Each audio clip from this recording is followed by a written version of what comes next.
बुलढाणा जिल्ह्यातील चिखली तालुक्यातील भरोसा गावात आत्महत्या केलेल्या शेतकरी दाम्पत्याच्या घरी राष्ट्रवादी शरद पक्षाचे युवा नेते रोहित पवार यांनी काल भेट दिली। मात्र त्यांच्या या भेटीत एक 600 शेतकरीकडून भावनिक संताप आणि रोहित पवारांना प्रश्नाच्या भडीमाराने अनुत्तरित करून टाकले। या मुलीचे प्रश्न होता की शेतकऱ्याचा जीव गेल्यावरच का सरकार जागं होतं। तिने पुढे विचारले, शेतकऱ्याच्या घरी मीठ असतं पण तेल नसतं, मग तेलाला भाव काय? हा व्हिडिओ सध्या समाज माध्यमावर प्रचंड व्हायरल होत असून यामुळे शेतकरी आत्महत्या प्रकरणात राजकीय दौऱ्याचे केवळ औपचारिक स्वरूप पुन्हा एकदा चर्चेत आले आहे। रोहित पवार यांच्याकडे या प्रश्नांना तत्काळ उत्तर नव्हते आणि त्यामुळे सरकारच्या धोरणांबाबत शेतकऱ्यांमध्ये असलेला असंतोष व वेदना पुन्हा एकदा स्पष्टपणे समोर आली आहे। या प्रसंगातून एक गंभीर प्रश्न उभा राहतो, आत्महत्येचे राजकारण होते पण पीडित शेतकरी कुटुंबाला खऱ्या अर्थाने काय मिळते? महाराष्ट्र टीव्ही 24 करिता शिवाजी मामणकर, बुलढाणा। शेतकऱ्यांचा जीव गेल्यावर तेव्हाच सरकारला जाग येते का?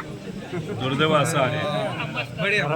शेतकऱ्यांच्या शेतात उन्ही आळी पडते, काही कीटकनाशक पडते, तेव्हा सरकारला जाग येते।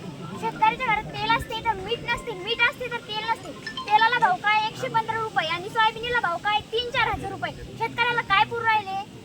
खरं म्हणते तू, आम्ही पण हीच भूमिका मांडतो। दादा माझा बाप शेतकरी आहे।